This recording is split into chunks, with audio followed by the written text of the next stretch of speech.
Hi, everyone. Welcome to the podcast. Rob and I are here to talk about Succession. The finale was last night. Um, Rob, you just wrote a piece. I read your piece on what you thought about it. So yeah, why don't you start us off? Tell us what you thought. I watched this movie or the finale on a flight. I'm still jet lagged, so we'll see. We'll see how this conversation unfolds. But I just like jotted down bullet points and thoughts and stray observations as I was watching the finale on a flight and posted that up on Substack a few hours ago. But I thought ultimately, there was an episode early in this season where I think it was Logan's final interaction with the kids, where Logan says, "I love you, but you're not serious people," Hmm. and it seemed like things were gonna go in the favor of the Roy kids during that vote when Kendall thought he had it all orchestrated and planned out. And then Shiv leaves the room, and then there was that I thought it was an incredible scene where they just like all like all of their flaws and mistakes and character flaws just all came out, and they ruined basically Kendall ruined his own chances, and yeah, all of that just sort of played out. And Shiv, yeah, I thought Shiv's decision was very interesting, right? Like they had you going, it was a 90-minute episode. You thought that she was furious that Tom had once again kind of betrayed her the way that he did last season, and then it ended up going in a different direction. So yeah. What did you make of it? So yeah, we thought that I said last week that it could be a like a feminist ending where Shiv has been pushed aside by men the whole series, and now she is like pregnant and the CEO, and it's almost like an anti-feminist Hmm. ending. It's like Tom is the striving male ends up on top. She's just his wife, right? She's lived her whole life in Logan's shadow, right? And Yeah, like yeah. just not taken seriously. And then she has this guy. She marries this man who she thinks is in the palm of her hand, right? Hmm. And so she's like manipulating him the whole time. It ends up though reversed, and when he puts his palm like in between them. In one of the final scenes, and then she puts her hand there. It's like okay, like it's sort of flipped, and you could see Tom like it switches like when he becomes CEO, he walks straighter, he has more like he's like Yeah, yeah. his head is up. I mean, just the body language changes, you can tell like he's like a different man when this Hmm. happens. Yeah, yeah. And it's very fascinating, so it's like almost like and he's got his he's got the job, he's got his wife, he's got a baby on the way, which he always wanted, he's got the family, so he really Hmm. ends up with sort of everything he wanted. And you said one thing in the in your Substack, you said well, he gave up Shiv's love for career, and that's what she would have done. And I don't think that's right. I don't think he could have had like Shiv's love like a normal person. I think Shiv Hmm. needed a man who was just going to sort of control her and be like the dominant one in the relationship, or she would be stepping on him. Like I think that I don't think like the option when she says like let's try to like sort of make this normal, which she says earlier in the episode. I don't Yeah, think that yeah. was a realistic option. And so I think he's one Shiv actually. That's Um, interesting. and Yeah, she's gonna be the she's gonna be the wife CEO. Now, who knows where their story goes from here. I don't know if Tom maintains the upper hand forever, but at this point in the relationship where the series ends, it's like a traditional marriage. It's like CEO, his unemployed wife, and her baby on the way. yeah, it's a sort of a business arrangement in itself, that marriage. Yeah, I guess like, well, yeah, the I guess why I said that Tom chose power over, I said something like true love or actual love with Shiv is because he had that conversation with Matson where Matson basically said, "I'm going to appoint you the CEO," and one of Matson's not so ulterior motives. I mean, I think Shiv is on some level aware of this. Is that Matson just wants to sleep with Shiv, and he Hmm. tells Tom this and says, like, "I think Shiv would sleep with me too," and Tom doesn't challenge it, right? He like sort of in a way this is anti-feminist too. He's like, all right, you're going to appoint me CEO and you want to sleep with my wife, done and done, deal. And instead of being instead of defending Shiv's honor, and in a way I think almost like if he had tried to defend Shiv's honor, Shiv would have not loved him, right? Like Yeah. yeah, so he almost had to betray her in order to get her.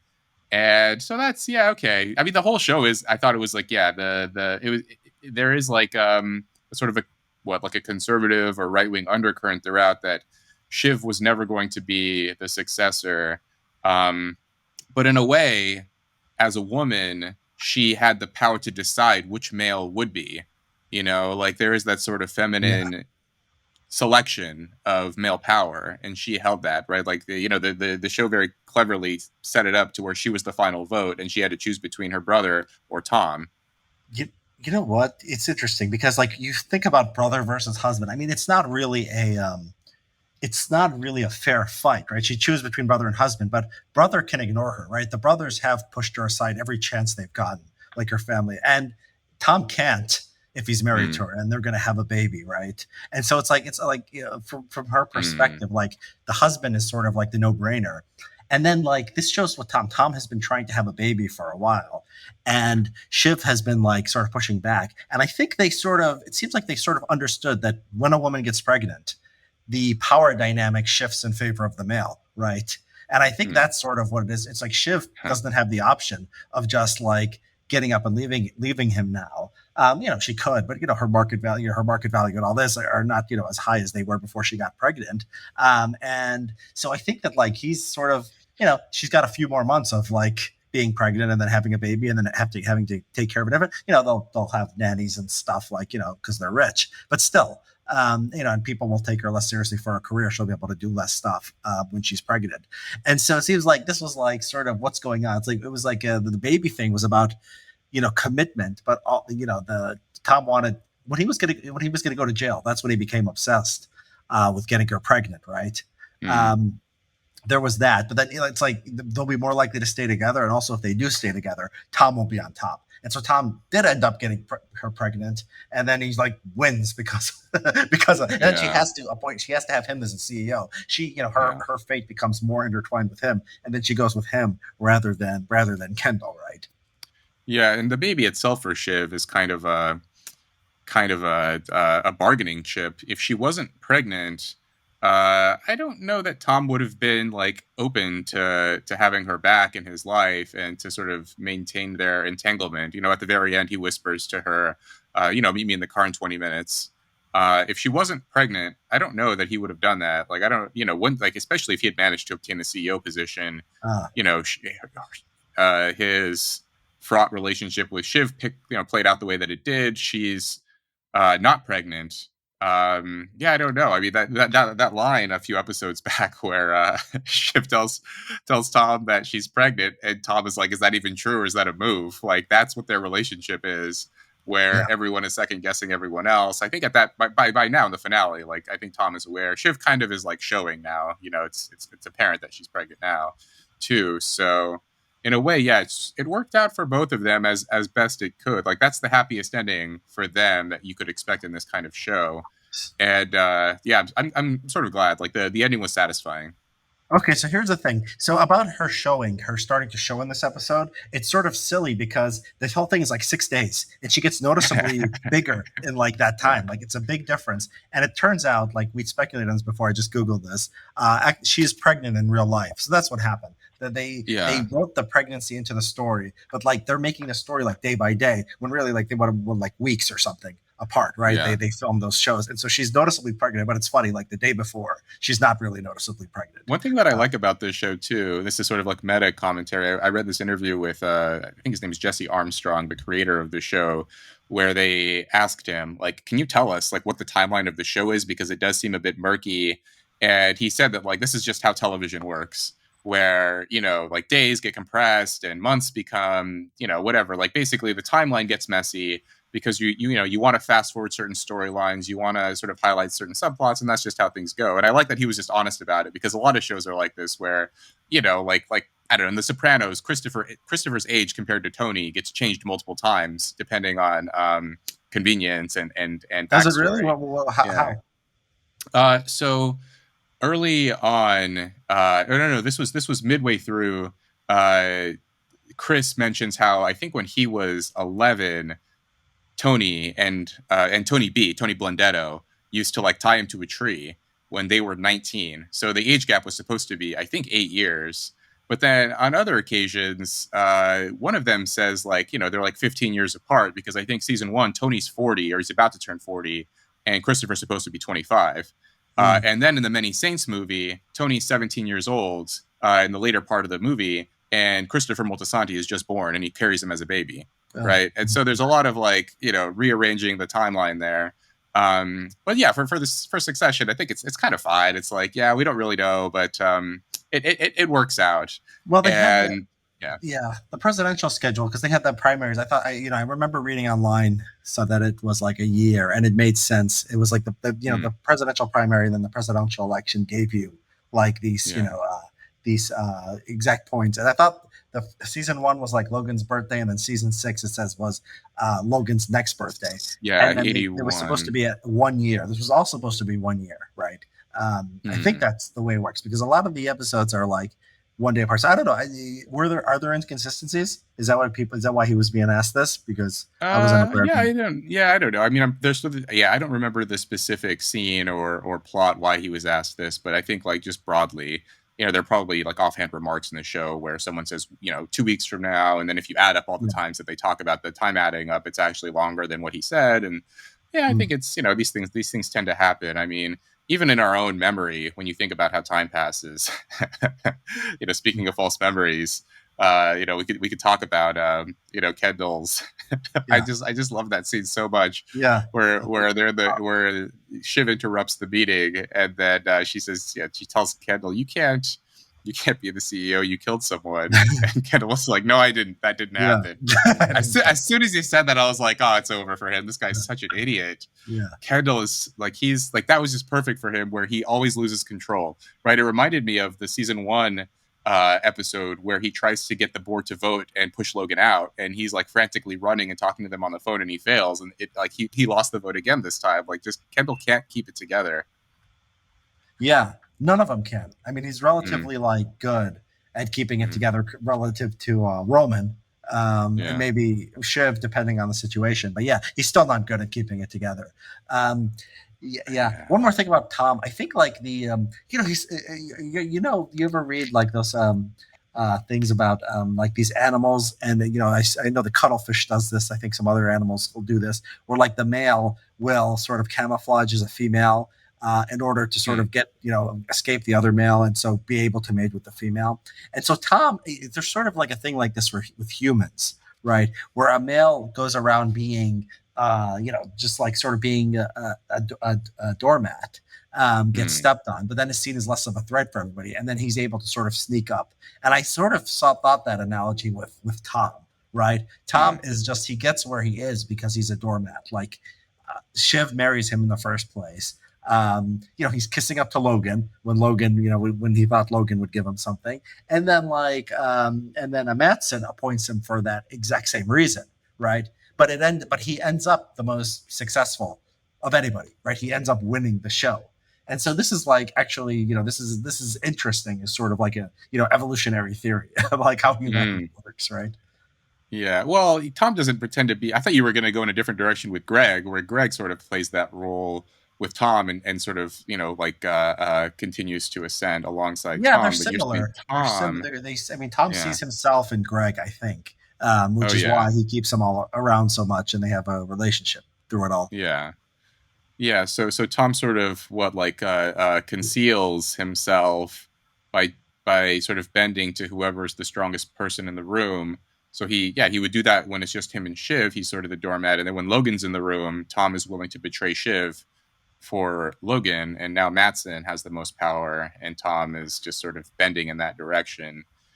So Shiv is kind of right. When Shiv early in the episode of the finale, she and Matson are talking, and she, basically says like, yeah, we can keep Tom around. He's compliant. He'll suck up. He'll do whatever it takes.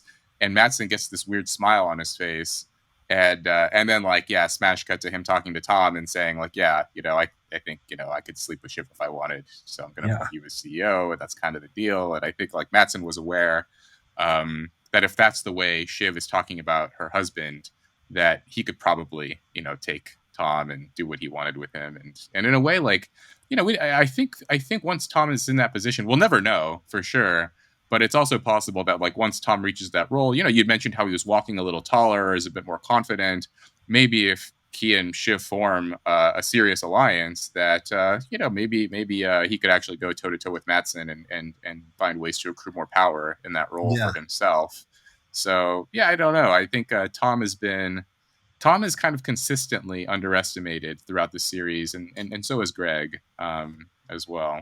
Yeah, I mean, I would love to see. I mean, a Tom and Greg spinoff would be, running ATN would be pretty interesting, actually. I mean, Tom was Yeah. always a compelling character. His scenes were some of the most interesting. I mean, he was such a tortured individual, right? Um, Mm. and like people can see them. I think people can see the insecurities, of themselves. And like he's sort of amoral, but he's like so amoral that it's endearing, right? It's like the way most people are just amoral. I like when he tells Madsen, like when he says Madsen asked him to sell himself, he's like, I'm always worried, I'm always, working hard. And it's like, I don't feel like any. It's like I give the people what they want. It's not my job to offer them dietary advice, right? He's just like very straight up, like he doesn't care what the effect of his of the programming is on society. And so yeah, I think that like it was always sort of I think a lot of people foresaw this. A lot of people foresaw that it could be Tom. Tom and Greg was sort of, it was about the Roy children, but Tom and Greg were always sort of right there. And it ends up, Tom and Greg at the top in the end. Yeah. Yeah, and so that scene where Kendall says, "I didn't kill the guy." You wrote like he was actually a killer and he should have owned it, but I think that's like Yeah. getting a bit confused of like what killer mean. Killer doesn't mean like get drunk and like drive off a bridge or something, right? No, Um, no, no. I don't think so. But I think like that term was used. I think like that term was highlighted in the show for a reason, and and of Logan's sons, Kendall is the only one who killed someone. Now I He's a don't think literal like Logan killer. was I know. literally Yeah. saying to murder someone. I don't think Logan was saying that, but I think he was. There's something there where if someone actually kills someone, the way that you respond to it also shows like whether you're this sort of metaphorical killer, the way that Logan uses the term. And Kendall, he was a real killer, but he Yeah. wasn't a killer in the sense Yeah. of Logan, Yeah. the Logan Roy sense. And I think like the way he handled that was just so it was so I mean it was so in character for Kendall, but yeah, I thought he totally flubbed that. Like his Yeah. reaction was to just pretend No, it no. didn't I was just happen. sorry. Yeah, I was making up, just trying to get I some. false memoried it. Even that term is perfect for Kendall. Like turning that what like that noun into a verb. I false memoried it. It never happened that way.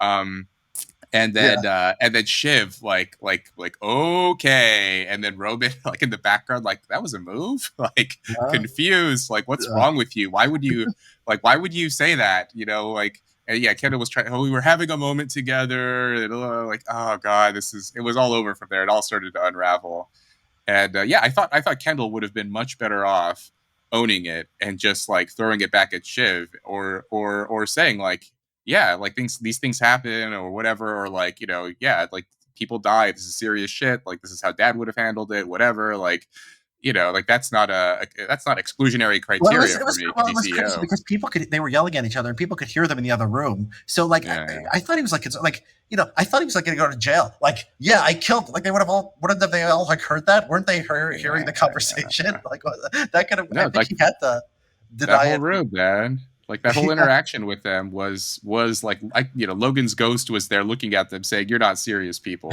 Like you guys are so stupid. Like all of you." Yeah. But yeah, Kendall most of all, and then yeah, the way that Kendall like grabbed Roman. Oh yeah, he called him a cuck in their room.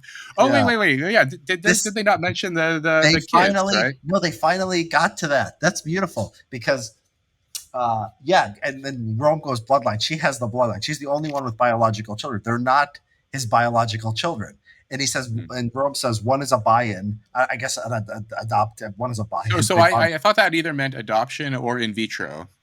Like, but I No, don't know no. which. They would still be biological if they were in vitro. And the other one he said was the project was the product of Raja and half like some. half Rava, half a filing cabinet guy or Yeah, something. yeah. Yeah. Yeah. So Uh, he was cucked and they adopted. I think that yeah. because yeah, she's too dark He, and he like was cocked.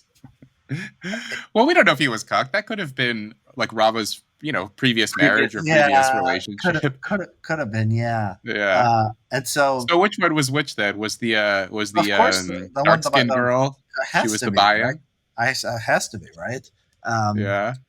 I yeah, but I mean, am so glad. Like, why did nobody discuss? Like, why did nobody talk about the daughter being a different race? And they were hinting at it. I mean, and they never told us. And then they bring it up in like a moment where it's like it matters, right? It matters to the Yeah. story. And I just thought that was so beautiful. It was like, oh, here's this like thread that only Richard Hanania, right, follows and is like interested in, and then at the end they're like, here, this is just for you. We're gonna clear it up for you because you know we don't want you They to. must have We don't heard want. our podcasts before and wrote that in at the end.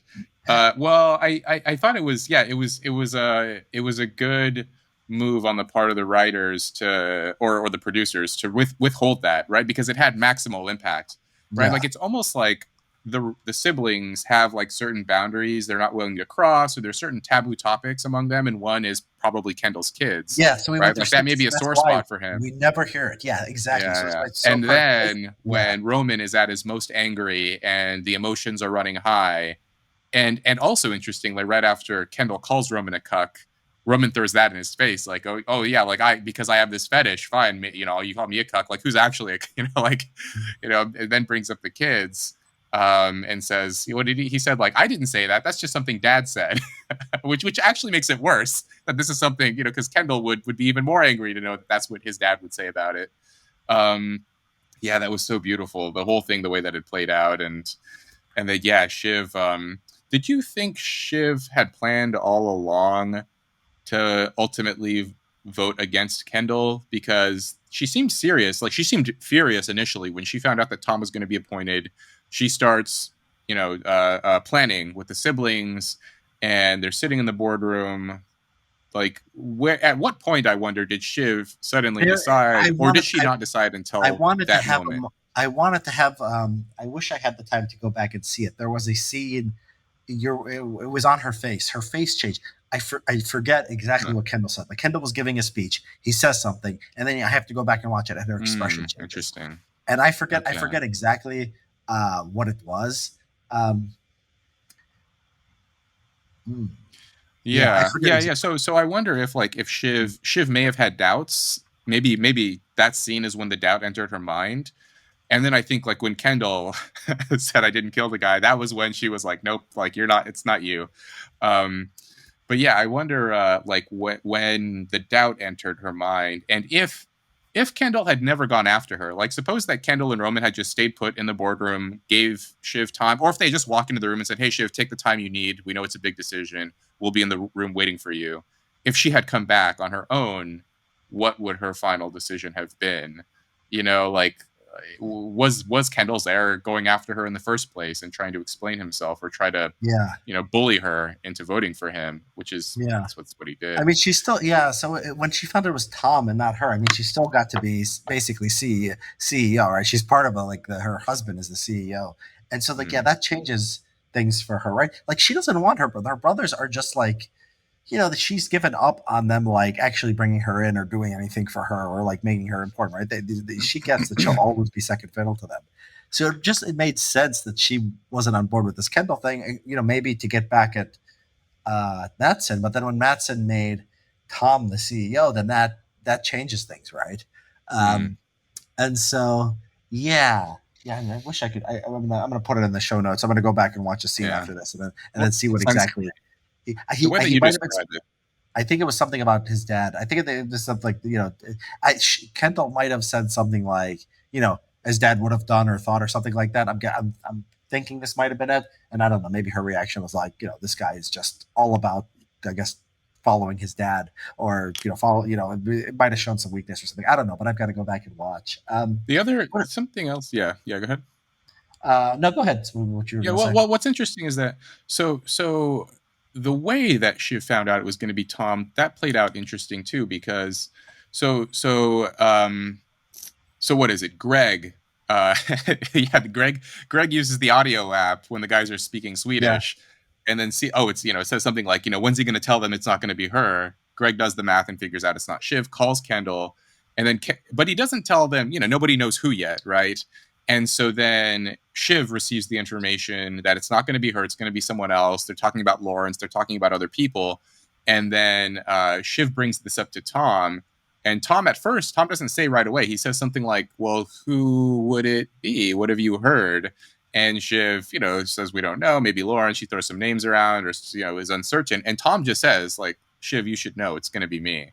Why would he do that? What was Tom's motivation for just like for saying that to her. Did he know on some level that she would come around and take his side? Was he hoping that like once she learned that he was going to be the CEO, she would return to him because he had the power? Was it because he was angry at Shiv and wanted to kind of rub in her face that he was the one who won in the end? Why didn't he just say like, that's interesting, not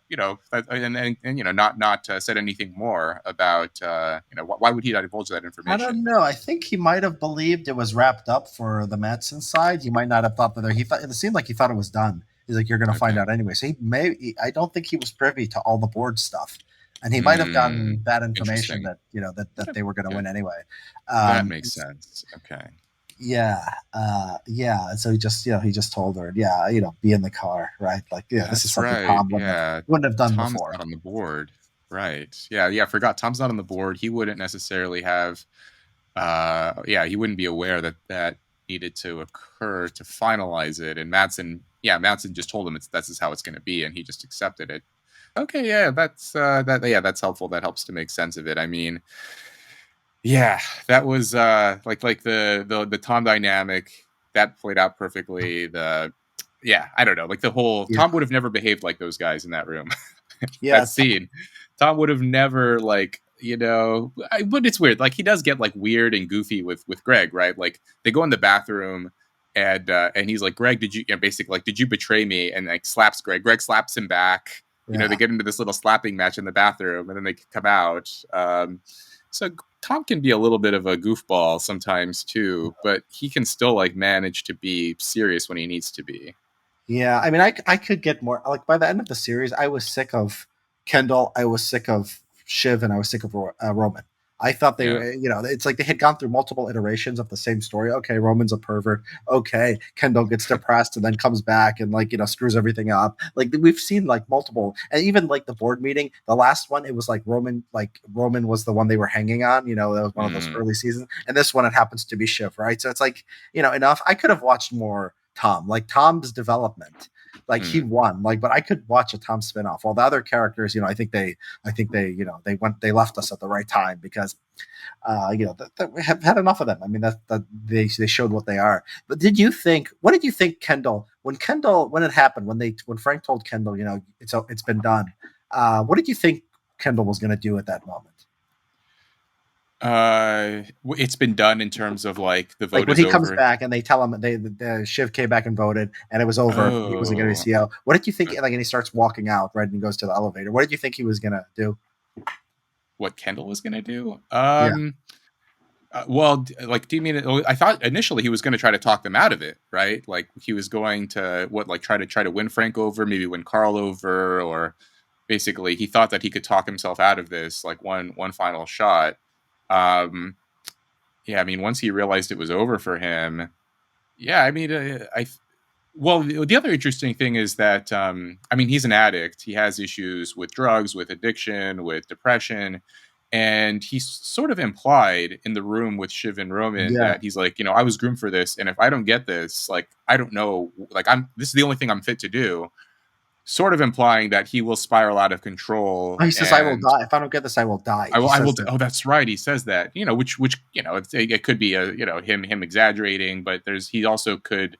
You could read that as him saying like, I'll probably like either do enough drugs to wreck my life or I'll kill myself, or both. And so, yeah, I think, yeah, there was that sort of that feeling at the end, the final shot of Ken, right when he's walking in the park and.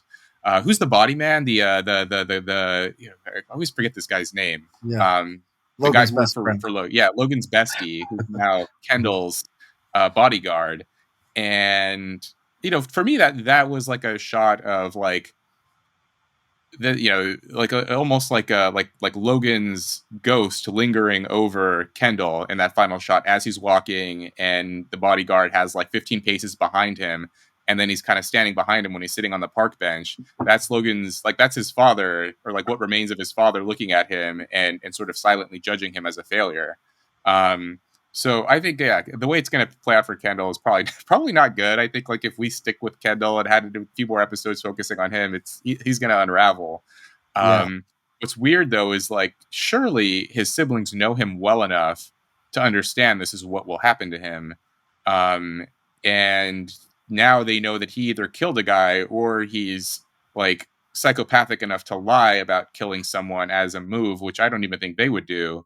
But then you see like the final shot of Roman. He's sitting at a bar or a restaurant or something, and he has this smile on his face, like he's Yeah, kind of happy that this is I how thought he things was came out. free. Yeah. Yeah, he's free. He's no longer tied to the company. He gets his golden parachute, his payout. He's done. But he also knows that his brother is not going to be the boss and will turn into whatever happens to Kendall. He must know that Kendall's gonna Well, spiral out of. here's what I thought happened. I thought Kendall was going to jump out the building. I thought he was just going to go straight to dying. Like, Oh, I, you thought that he was gonna? Oh, no, not yeah, yet. Oh, literally. no. Why not? It was a bad. Well, He first could of have all, killed he can't himself. Why not? because remember he can't because Logan had those like the plate glass thing installed. Uh, um, Okay, was then that when he walked over to the ocean, he could have. I thought he was going to jump at that moment too. just drown I thought it himself was or?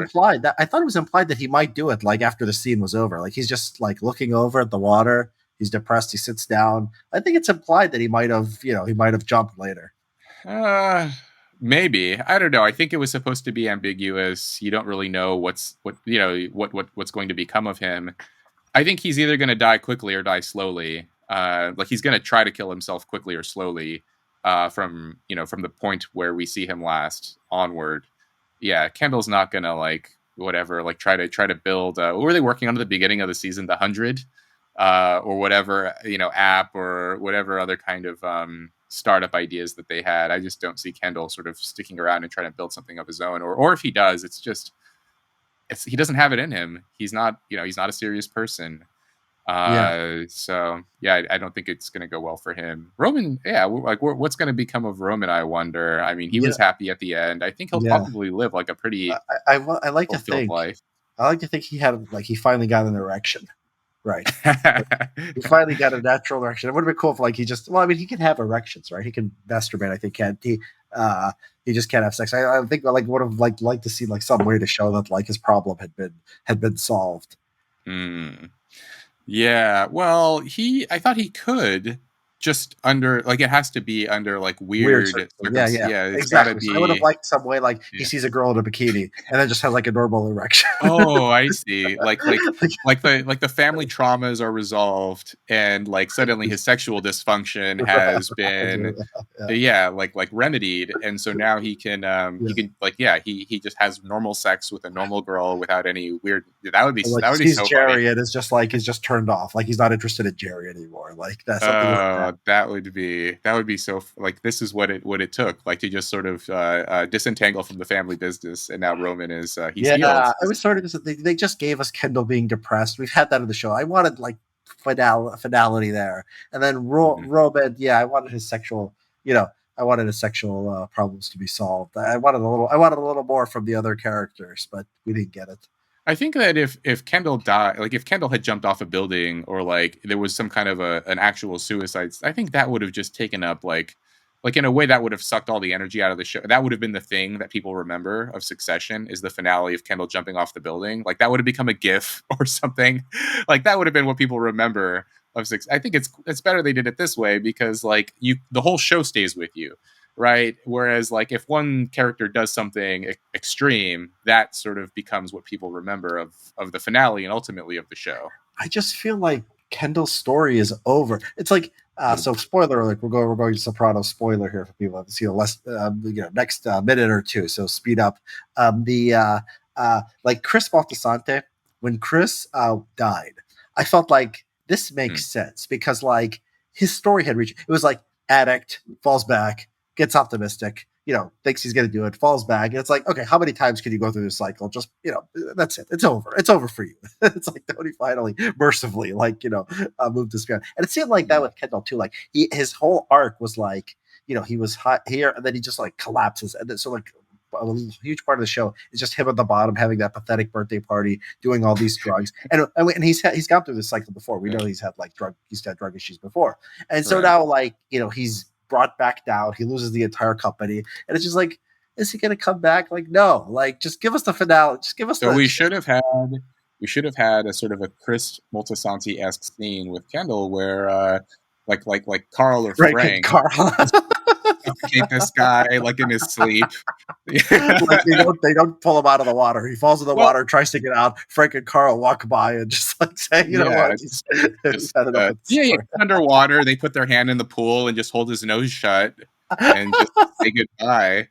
Well, there was that scene with Carl and Frank when Tom is walking into the room about to become appointed as CEO, and I think it's Frank says to Carl, like, we should have slit his throat in the crib or something. I think basically try to freeze Tom out before he Yeah. got to the level. I thought they Well, said we should. I thought they said we should slit his throat. I thought. I Well, thought either I way. thought they said we should have, meaning like as soon as Tom became a part of the firm and was married to Shiv, that he was going to be a serious threat to us. Um, so, And they but were yeah, I mean, you know, Yeah, and one then of they those were guys like, should have been they well, they were. It was cool because they go, they're thinking that they're sitting there like golden parachute or like could we like stick around with Tom? And then Tom like turns out doesn't want them. He wants them gone. So this is maybe a sign that like Yeah. Tom is actually pretty slick. He's gotten Tom. He knows he's Carl. He knows not to leave these old guys around Carl and Frank, and he's just gonna get rid of them. And maybe Tom is gonna be this amazing dictator. Him and Mencken are just gonna Oh man. Well, be hey, the okay, so partnership in that's hell. interesting. Speaking of Mencken, they don't. They I think there's Yeah. zero discussion of the election. Well, Menken's no, name there's doesn't one. come There's up. one. Oh, There's is one. there? There was a when Okay. they were with Connor in the old apartment. They were Okay. like, there was a case out of Wisconsin, right? That some Jimenez had a good ruling in his favor, right? And that's Oh. when Willow gets mad because Connor might not be Mencken, so Connor won't get his ambassadorship, right? Oh. So Okay. yeah, so we don't know. There was just one setback for Mencken. Um, Yeah. and so yeah, we don't know in the end what's going to happen. So interesting how this is like playing out. Like we've like between reality and this show, we're sort of like normalizing the feeling that like elections aren't decided anymore, except through like litigation in the courts. Like we're not like this is just how like we're sort of expecting this and anticipating this Yeah. now that Well, like you I don't can't think just the have show elections. did that. Well, No, no, no. The show yeah, did it, but like, you had it happened in real life, and now art reflecting life, and now we're just sort of immersed in this feeling that elections are no yeah. longer valid on their own merits. Now you need like lawyers and attorneys and judges to decide. Like that's there's something Well, interesting that there. was really a creation of 2020. I mean, 2020. That was like Yeah. I think the norm was before that. That was. I mean, we had the Bush v. Gore, but then we had a series of normal elections where it was decided like the night or like the next day. And then I think Mm, 2020 was really it became sort of a business model for sort of Republican candidates to say the election the election was yeah. stolen. Uh, Yeah. Well, I still think that Mencken won fair and square. He's that was. well, of course, I think of course legally he has to, right? They burned down the ballots. They can't just, they can't run an election again. So that was like that was the argument of like Roman them. So I think it's right, even if the fascists did burn all the The Proud Milwaukee Boys. ballots. Yeah, Yeah. The Proud, yeah, but they don't. Yeah, that was like a sort of a thread that was never resolved. We never learned like did Mencken actually win or not. yeah. I mean, this is why Despite this being a there's 90-minute episode, that was a long episode. So I thought they were going to close more, discuss that plot more. no, I didn't think so. I mean, there wasn't enough time to get to it, right? Unless you did the montage, fast forward thing, which they've That's what never done we're gonna before. do. Yeah, Yeah, which is yeah. And this was a better way. Like ultimately they sort of stuck to the themes of the show of like the family dynamics of the question mark around like how far is Tom gonna go? Is he gonna keep Greg with him? Like the complex relationship with Shiv and Tom, and then Kendall's character flaws sort of repeating themselves over and over again. Um, his relationship with his brother, that was like there were two separate occasions in this episode where he sort of intentionally inflicts pain on Roman.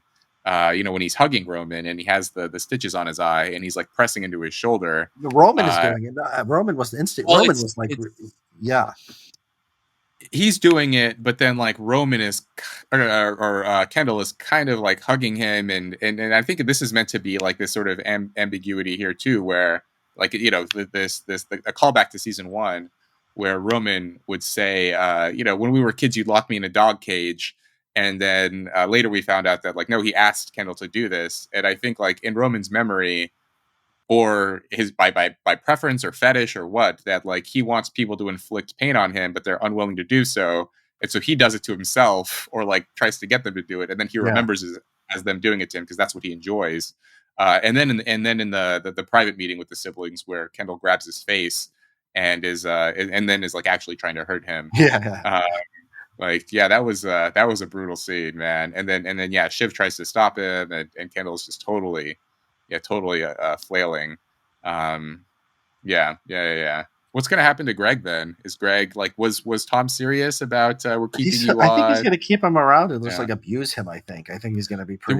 There was an interesting comment on, so when I posted the Substack, one of the commenters said that even the way that Tom told Greg he'd keep him on was a move in itself, because so Greg says, you know, like what's going to become of people and what's going to happen, and kind of like dancing around this question of like like do I still have a job? And Tom, you know, Tom looks at him and he's like, you know, you're pathetic, and like, you know, just um not giving him a straight answer, and slowly draws out the fact that like, yes, we have, you know, I have just enough capital with Matson to keep you on. And you see like Greg is visibly relieved, and this was Greg, or this, this is Tom's way of like securing Greg's loyalty, right? Like he wants Greg to be in this state of uncertainty of like, do I have a job or not? And then Tom sort of denigrating him and insulting him, and then saying like, but I have just enough, I can keep you on. This is like, you know, trying to ensure that Greg won't betray him, now that we know that Greg has the you know, the willingness and ability. Yeah, Greg Greg really leveled up, man. Like if you compare it to Yeah. season one, like he's, you know, he had like anytime he has useful information, he immediately tries to use it in some way to Yeah. secure advantages for himself. Well, um I think Tom is going to maybe keep him around and not treat him very well and not pay him very. You know, it's funny. I like when Tom's told him, you and your 200,000 a year, you know, the most highest paid assistant ever, right? We never had figures of like what they earned, so it's like, you know, he's like, you're going to go down to 20, 30, 40, right? With that, so it's 20. It's like not even minimum wage. Like I can't imagine you go down to 20. But it was yeah. that I thought that was funny, and it was like, yeah, like, and it seemed like. I didn't understand Greg's betrayal because it was like Hmm. I think Tom was screwing with him, but he panicked and took it too seriously, right? Tom was like, you know, you're going to be, you know, making 20,000 a year, which I don't think was true. Like if Greg didn't betray him, I think he just always does this to Greg. He always screws with him and tries to get him to be upset, and then Yeah. like I guess he just believes him and goes and tells Kendall to hopefully get something out of it. Yeah, I think yeah, which I think it makes sense with their relationship, because they're like, you I guess at the end it's sort of, you know, we have resolution here that like, yes, Tom actually does care about Greg, and their relationship is more than just him being his punching bag. But throughout, like, it's, there is an ambiguity about like, does like, what does Tom actually think about Greg? Like he's kind of his only friend, but then he also treats him poorly, and sometimes does exploit him and take advantage of him. So I think it kind of makes sense that like Greg is in this state of like, you know, will Tom actually be there for me or not, and can I rely on his word? And I think in a way, like even Tom probably begrudgingly respects him for that. That Greg isn't just like a complete doormat, and probably sees himself in him too, right? Because Tom's kind of a doormat, but he'll also, you know, use information against his own wife if it will benefit him in some way. So I think he sees Yeah, I Greg mean, I and guess I can't. Yeah, I guess he can't get her. Greg is like his only real friend. He doesn't have friends. Like he doesn't seem to have any yeah, friends in the world. So even though nobody has friends, right? Like nobody has, even like, well, Stewie. Remember Stewie and Kendall? They hung out. well, They were there together in the end. You see that? You in see, the still end, he said Stu he was came on through. Team Kendall. But earlier in the series, right, like Kendall tried to secure Stewie's support against his father, and Stewie responds like, you know, this is the most like you know, succession-y line ever, where he's like, I am like morally and ethically and professionally with whoever wins. You know, like But he said something like basically, that in this episode yeah. too. He said something All right. like, you know, what's in it for? I'm a selfish guy. But you know what? It seems like he just says that because he feels like he has to, but it seems like he really is on Team Ken. I don't know. Mm. I feel like Stewie like actually is his friend because he does come down on Ken's side, but I don't know if that's always the best business decision. He just maybe feels like he has to justify it in that way. We Yeah. found out Yeah, maybe he has to. Stewie was gay, by the way, because they What? when they yeah when they were talking and they're like you know he's like, you know, I have weird tastes. I like to do different things. Like no, you just like to suck guys off and you like to like, do Molly and kiss men and you like the equivalent of French fries or something like that. You missed the. This was the Stewie Oh, comic I strip. do remember that. Oh, yeah, but I thought that You, was like a no, throwaway. I thought that was like, Uh, well, it was a yeah, joke, but it was a yeah, joke, but like the joke that makes sense in the context of like, you're not that, you're just a normal gay guy who likes to do normal drugs and eat normal food, right? But wasn't like, how no, interesting because if that he if was straight, that's it would have yeah, been opposite. If he was straight and to say he was gay would have implied he was like weird, right, or did something unusual. But if yeah, everyone knows he's gay, and then you say, oh, you just like to kiss guys, then that's yeah. like he's a vanilla gay guy, right? But then why would he say I'm weird or like I have Well, weird because tastes? that's his thing. He's trying to be more edgy and like more more ruthless and more businessy than he actually Hmm. is. When he's just a nice gay guy who's there for his boy Kendall. Well, okay. So if it's true that Stewie is gay, then he's the second. Is he the second? And there that means there are at least two gay ethnic minorities on this show because also Lawrence, the Asian guy. Remember we found out that he had Fine. I a mean, so boyfriend. yeah. I mean, So it's like is there one all quota of of one? like it's just this is interesting that they have two two yeah, ethnic minorities, and they're gay, and they're sort of, I guess, like Lawrence wasn't really friends with Kendall, but they were business partners, business associates. uh yeah, okay, that's interesting. I guess you need Yeah. What you other? need a little bit of representation. None of the Yeah. main Who's the characters are biggest? gay, which is usual for an Yeah. HBO show. Yeah. Who else is? Who else is? Well, I mean, the other person of color is that secretary who quit because of Mencken, right? She's not gay. Yeah. That I think those are the To my only. knowledge, Yeah. So those are like the most prominent non-white characters in the whole show. Like, if you want to count Jimenez, I guess, if you want to. is Jimenez Um, gay? no, I mean as a minority, it could be I gay. mean, I don't if know. they made him gay in the show, that would be like, okay, so Yeah, then the pattern would emerge. Once if there's three, there's a pattern.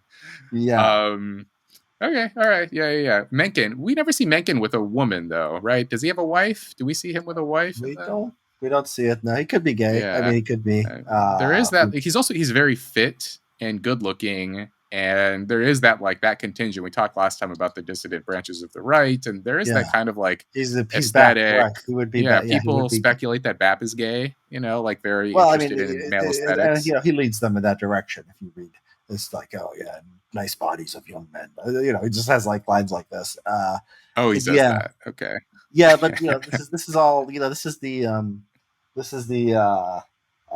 yeah, I mean, this is that wouldn't sell in a Republican Party, like BAP gayness, right? It would not sell. So this goes back to what we were talking about Mencken not Yeah. being a I assume he probably has a wife. I mean, I don't imagine the show could be that sort of the show could have him.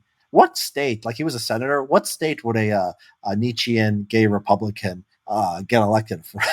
Cal. Yeah. No, I don't. A Republican? Yeah, Republican. Yeah, I can't. An Florida. alt right gay Republican, maybe. Yeah, Yeah, it's got to be Florida Florida probably then. the closest. Um, yeah, or like some like wild card state like New Hampshire. I don't know. Yeah, something Um, like that. yeah. Well, there are Republican candidates who are single and unmarried. Tim Scott. Tim Scott Yeah, doesn't have.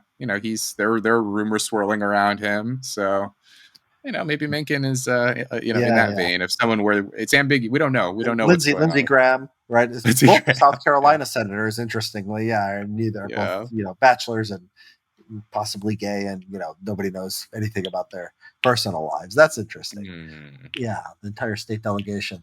Uh, Yeah, yeah. the Okay. the other thing that I noticed in the show was, so their mom, when they're with their mom, Hmm. um, like, did you catch it when like they say goodbye to them when they leave the mom, and then they are she's like, okay, she goes, go away, we're like, okay, go away now, and then like her joke of a husband, I like this guy Peter, he just like, so he seems so sleazy, like so openly sleazy. He's like, well, that was a waste of time. It seems like that was a plot to get them there, was like, the whole thing was a plot to like get them to invest in, I don't know, even know what it was. Yeah, It's fun. timeshares or They something. Yeah, didn't it even was listen, right? unclear. They left the room. They didn't even listen to what Peter and his friend were trying to sell them. And it's like, it shows you like why they hate their mom. Like until that moment, I didn't realize why they hated their mom so much, but they must have seen this like so often. You Like didn't she realize. was just there Yeah. to like with her slimy boyfriend to like try to get try to sell them whatever timeshares, whatever the Yeah. equivalent of But timeshares were. didn't you? I mean, you saw like all their other we did. Yeah, just all of their interactions with their mom. They're always like emotionally weird and cold, and she's like They are, but I undercutting was wondering them. why. I was wondering Yeah. why they didn't like her. Like I didn't know like what she had done to I make thought them it like. was okay. I mean, I thought it was just her personality. It was like, like the first thing she does at Shiv and Tom's wedding is like go around and ask the attendees like, how long do you give it? Like Yeah, asking like, how long do you think my daughter is going to be married to him?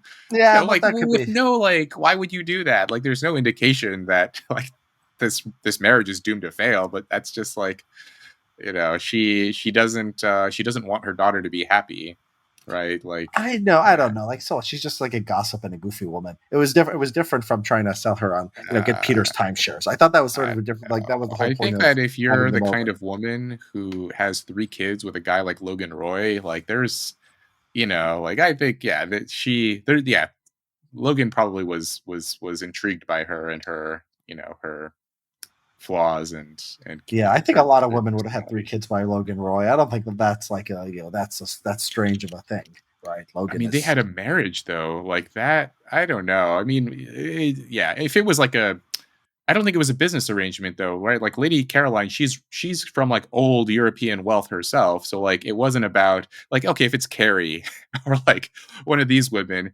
who marry Logan for like materialistic reasons, that's fine. That's one thing. But like if you're an aristocratic woman who has 3 kids with Logan, that means there's something up with you too, like something off with her mentally, which is like it was apparent in the show, especially between her and Shiv. Um, but yeah, I thought like, I mean that was like a nice scene too. I was surprised how well that was pulled off because like they usually hate their mom even more than Logan, and yet they like all got together at her house, and it felt like it felt like something that could actually happen with them. And then like the scene with the blender, and then forcing Kendall to drink it and then dumping it on his head, and the scene in the lake, and yeah, that was like one final moment with the siblings where like they seem Yeah, happy before it all falls yeah, apart. exactly. Yeah, and you think maybe you're going to get a happy ending at that point, like, oh, they're they're Yeah. kidding around, they're enjoying each other. The other thing was I like when Connor showed them that video. That was interesting when Connor showed them the video of like the virtual dinner with Logan. What did you think about that scene?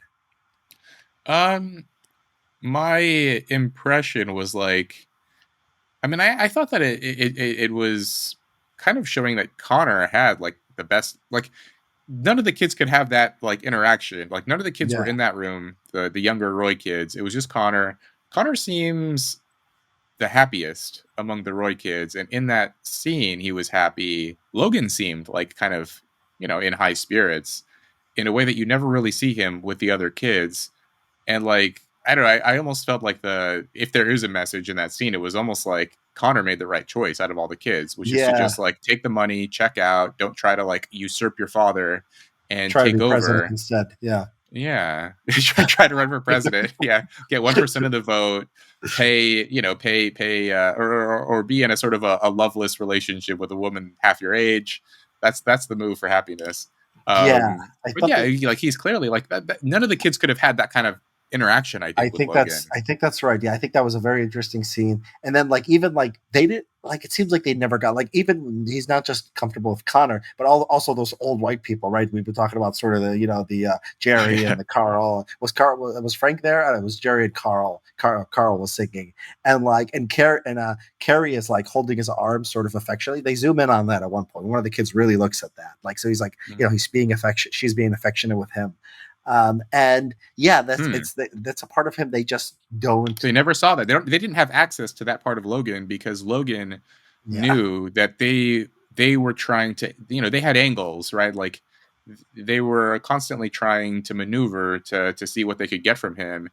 And Connor, like, because Connor never wanted anything from him, never wanted power, they could have like a human level relationship. Um, but then, the show kind of heavily implies or depicts how like Logan trained his kids to be that way, sort of pit them against each other, and sort of would only what like respond or react to them if they were after something. I don't know. But Maybe, I don't know. maybe On the they other were. Maybe hand, because they were never. Maybe they're all their fault. I mean, maybe they were just never serious people. If he maybe he yeah, would have liked to have a son who was a real killer who could have got out and did it. It's just these kids were. It's not the yeah. parents' fault. Maybe it's just these kids were screwy.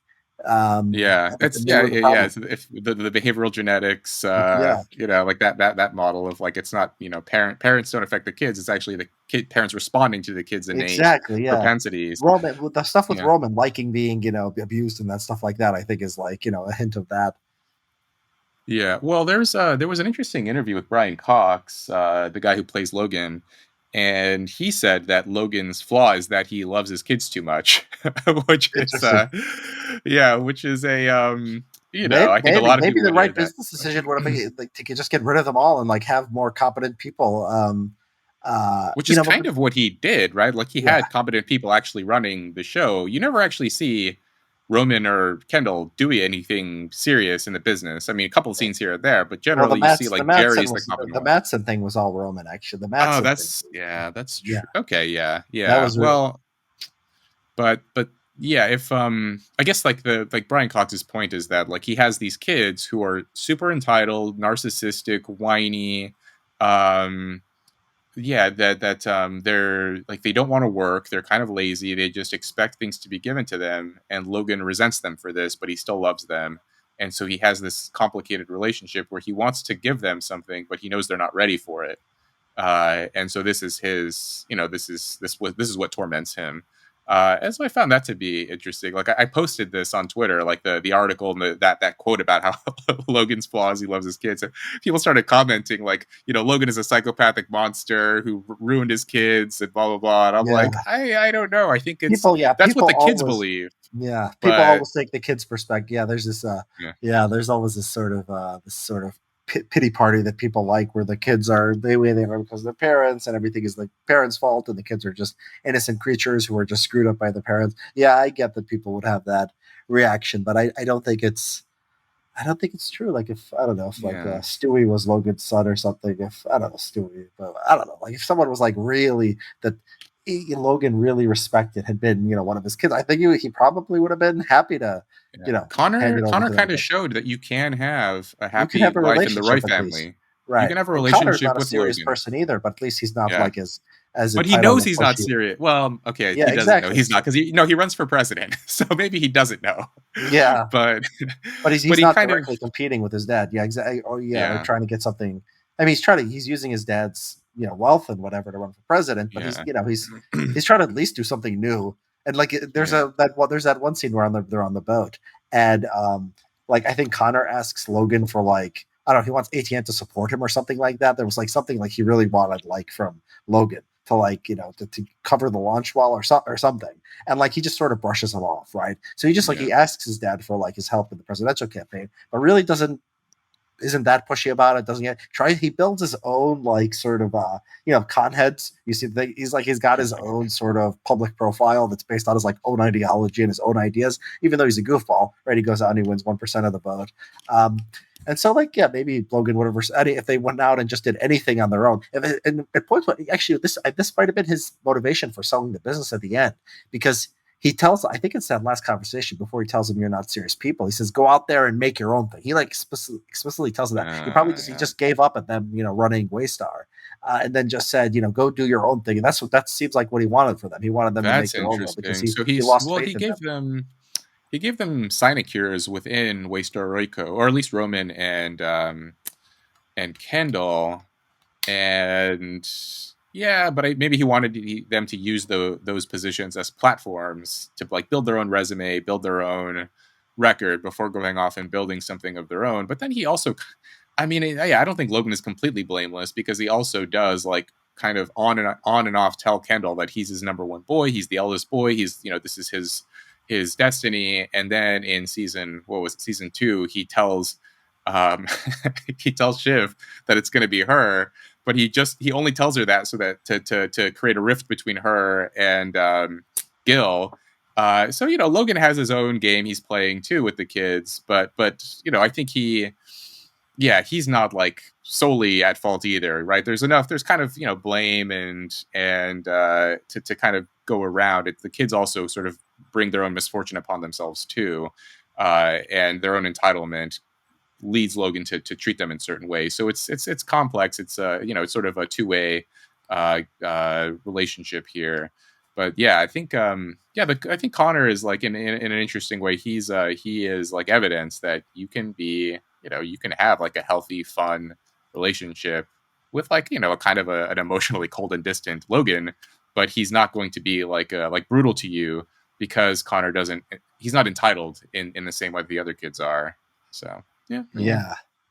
Okay. Yeah. So the thing your Substack, you said it's Mount Rushmore of great TV shows: Sopranos, The Mm, Wire, Breaking Bad, Mad Men.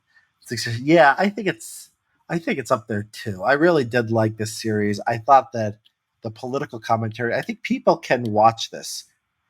So I'll say people can watch this 100 or 200 years in the future, and sort of get an idea of sort of the feel of our politics. Of course, it's not going to be a perfect depiction or whatever, but I agree with you that this is sort of it's cool, and not just because of what the story is itself, but also because of sort of I think it's a good commentary on our time. We talked about they have a left-wing bias here, or this part is unrealistic, or that. You're right, like there is a lot of that, but like this is so hard to do well to try to do a yeah. series that is not just cringe, that is not just preachy, that isn't just like very simplistic, to have a little bit of the nuance and to like reflect like some real stuff. I thought that was I thought it was as good as you could hope for from one of these Mm. things. Do you Yeah, you feel the there's same way? there's like all of these shows. I think they're sort of timely and timeless at the same time. Like they're relevant to the moment, and The Sopranos and these other shows, The Wire, right? Like it sort of comments on the politics and the cultural trends and everything of the moment.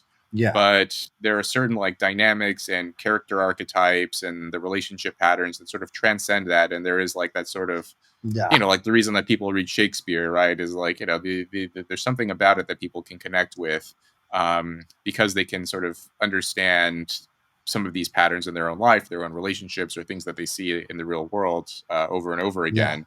And yeah, I think like this show is like, it's a very much like a late 2010s kind of show, like just like the business lingo and the social media, like Well, they mentioned 2020. I Twitter mean, a you bunch of can't forget about times. 2020. It was so much was based on the literally 2020 election, right? So it's early Oh 2020s right, too. yeah, yeah. So they integrate, yeah, like real world events into the storyline. So yeah, like late 2020 or late 2010s, early 2020, like that era.